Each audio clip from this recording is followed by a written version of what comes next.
కొంతమంది ఏంటంటే డబ్బులు సంపాదించుకుంటారు, మంచి సంపాదించుకున్న తర్వాత దేంట్లో బిజినెస్లో పెడితే మొత్తం నష్టపోతారు కంప్లీట్గా.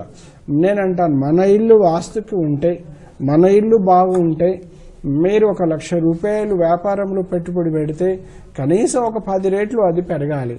1 కోటి రూపాయలు మనం పెట్టుబడి పెడితే అది మనకు 10 రెట్లు మనకు పెరగాలి.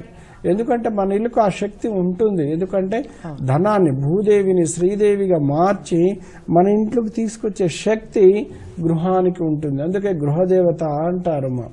ఆ గృహదేవతకి కొన్ని వీధిపోట్లు ఉన్నప్పుడు, కుడియ దోషములు ఉన్నప్పుడు, వాస్తు దోషములు ఉన్నప్పుడు అవి ఏం చేస్తుందంటే హెల్ప్ చేయలేకపోతుంది. ఇప్పుడు మనం మాత్రం ఒక గూడ నొప్పితో బాధపడుతూ ఉంటూ చాలా భయంకరమైన ఇబ్బంది పడుకుంటూ వ్యాపారం సరిగా మనం చేసుకోగలమా? మన పిల్లల్ని మనం కాపాడుకోగలమా? కాపాడుకోలేము కదా. అలాగే ఒక గృహము కూడా కొన్ని వాస్తు దోషములతో పీడింపబడుతుంది.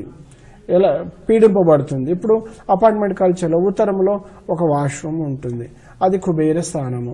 కుబేరుడు అంటే ఉత్తరానికి అధిపతి ఎవరు? కుబేరుడు. ఆయన నవనిధి నాయకుడు. ఆయన స్థానంలో ఏముండాలి? చిల్డ్రన్స్ బెడ్రూమ్ ఉండొచ్చు, అలాగే మనకు పూజ గది ఉండొచ్చు, లివింగ్ ఉండొచ్చు. ఆయన ప్లేస్లో మంచి సోఫాలో కూర్చుంటే కుబేర స్థానంలో కుబేరుడంతా వాడవుతాడని అంటారు పెద్దలు. కానీ ఆ స్థానంలో పోయి వాష్రూమ్స్ కట్టడం వలన ఏమవుతుందంటే ఒక దారిద్ర్యాన్ని ఇస్తాడు ఆయన. కాలక్రమేపణ స్లోగా వీళ్ళకు ఆర్థిక వ్యవస్థని తగ్గించాలి.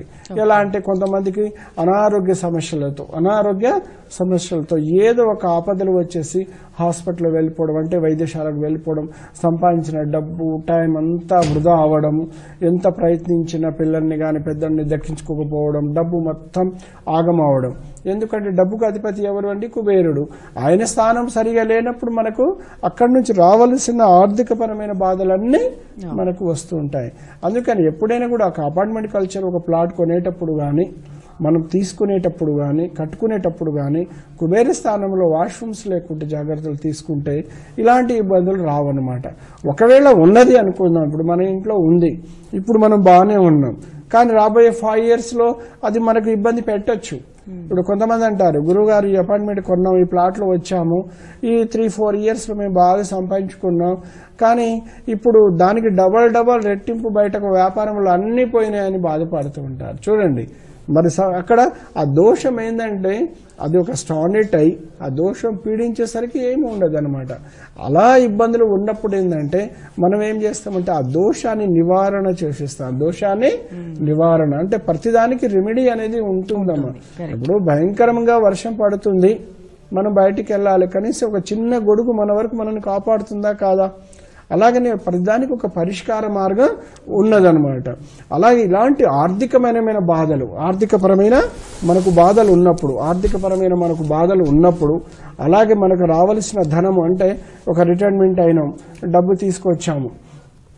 నేను ఒక ఇంట్లో వెళ్ళాను, రిటైర్మెంట్ అయ్యాము, వాళ్ళకు డబ్బులు వచ్చేసినాయి, కానీ ఒక పర్సన్ వచ్చేసి ఇట్లా మేము ఒక ల్యాండ్లో పెట్టేస్తున్నాం, మనకు చాలా పెద్ద ఇంట్రెస్ట్ వస్తుందని తీసుకెళ్లి పెట్టారంట. కానీ పెట్టి ఒక 5 years ఉంది, ఇప్పటివరకు సపోర్ట్ చేయట్లేదు, ఏం చేయలేకపోయాను, అంతా నష్టం వచ్చింది అంటున్నారు.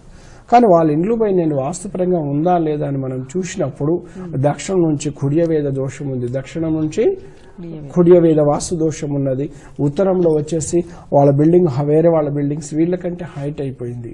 నేను చెప్తూ ఉంటాను, ఎప్పుడైతే కుడియవేద దోషమో అదేవిధంగా గృహకర్తరి దోషం మనకు ఉత్తరంలో మనకంటే బాగా హైట్ లేపినప్పుడు ఆర్థిక సంపద అంత పరుల పాలవుతుంది. ఇది వాస్తుశాస్త్రం చెప్తుంది. అందుకని ఇప్పుడు ఒకరి ఇంటికంటే ఒకరు ఎత్తు కట్టుకోవడం సహజం, దాన్ని గృహకర్తరి దోషం అంటారు. ఈ గృహకర్తరి దోషం ఉన్నప్పుడు విధిగా బేస్మెంట్ లేపాలంటే ఎవరి వల్ల కాదు, అది అంత ఈజీ కాదు. అందుకని మనం ఏం చేస్తామంటే ఆ గృహకర్తరి దోషాన్ని అష్టదిగ్బంధనతో నివారించేస్తాం. దానివల్ల కనీసం ఇప్పటి నుంచైనా మనం బాగుంటాం కదమ్మా.